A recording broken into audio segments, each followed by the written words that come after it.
untuk kita semua. Untuk mengawali renungan kita pada saat ini, kita bersama-sama menaikkan pujian kita, Ku ada sebagaimana ku ada.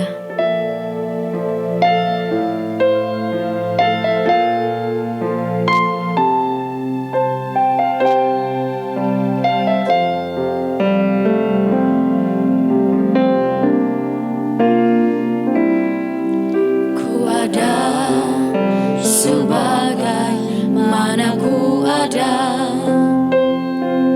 berdiri menghadap tatamu Bapa.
percaya padamu.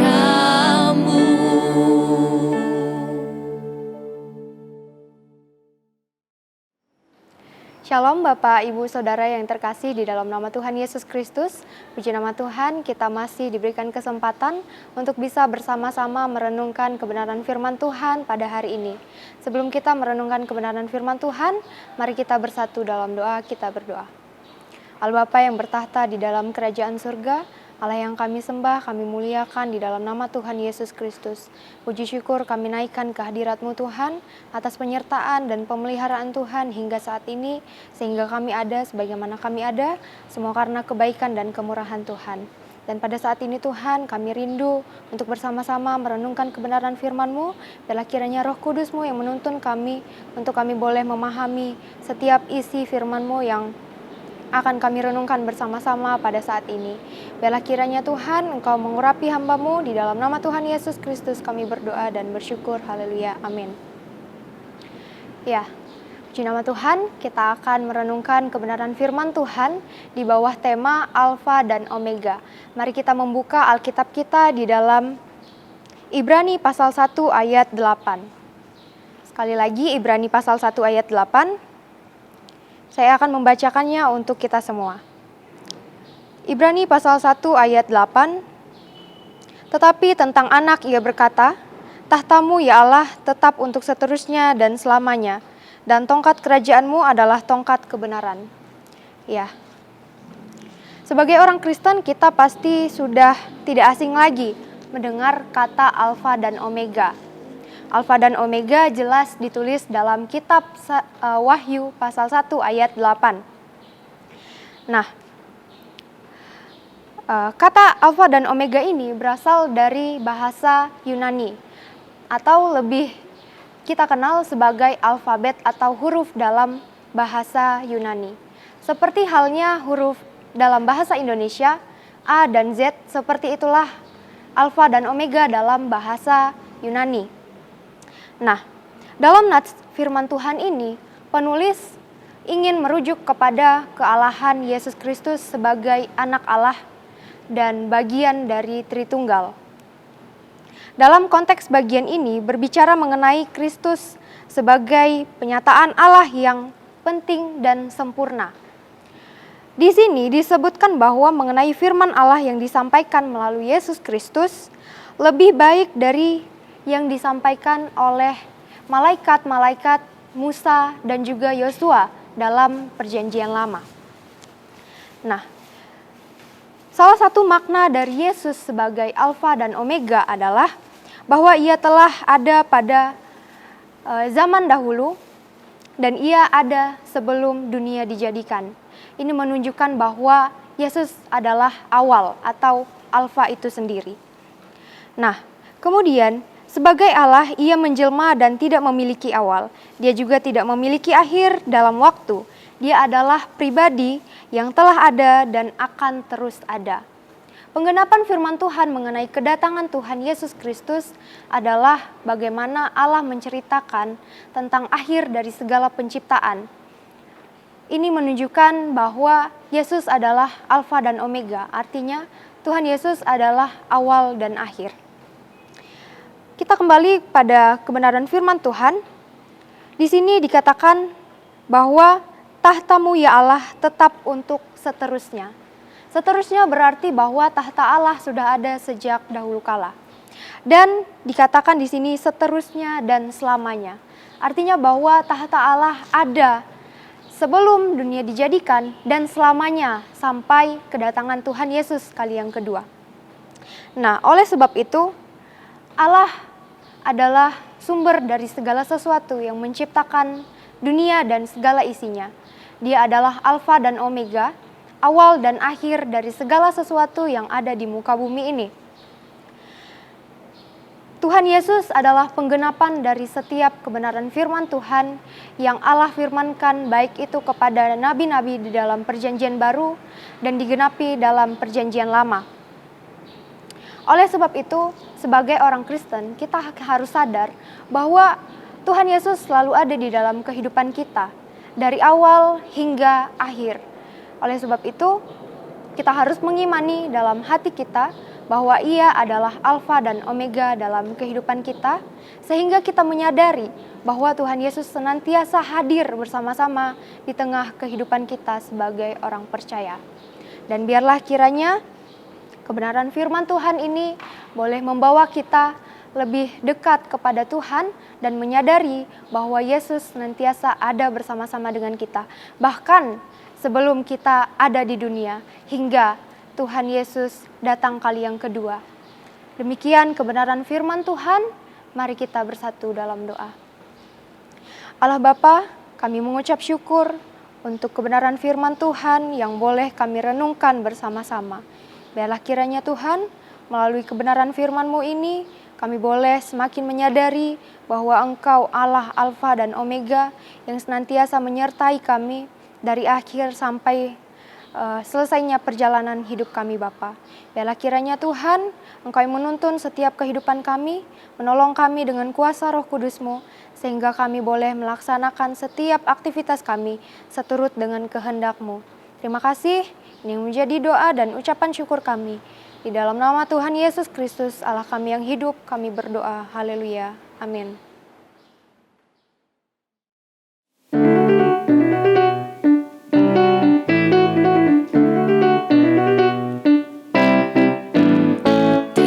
Sukacita surga, itulah kekuatan bagi jiwa.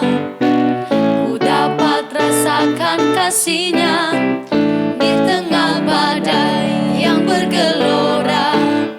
Terima sukacita surga, itulah kekuatan bagi jiwa. Ku dapat saksikan kuasa-Nya, taklukkan badai bergelora. Haleluya, Kau ada dalam hatiku, takkan patah semangatku, takkan hilang kekuatanku. Haleluya, ku mau bersorak bagimu, sukacita surga nyata penuhiku. Haleluya, haleluya, Kau ada dalam hatiku, takkan patah semangatku, takkan hilang kekuatanku. Haleluya, ku mau bersorak bagimu, sukacita surga nyata penuhiku.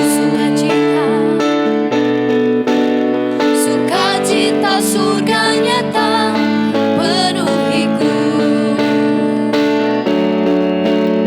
Sukacita surga nyata penuhiku. Sukacita surga nyata penuhiku.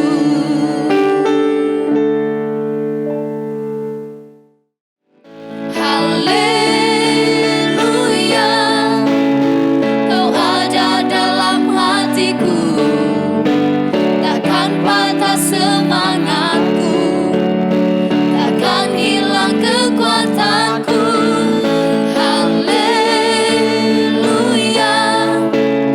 ku mau bersorak bagimu, sukacita surga nyata penuhiku. Sukacita surga nyata penuhiku. Sukacita surga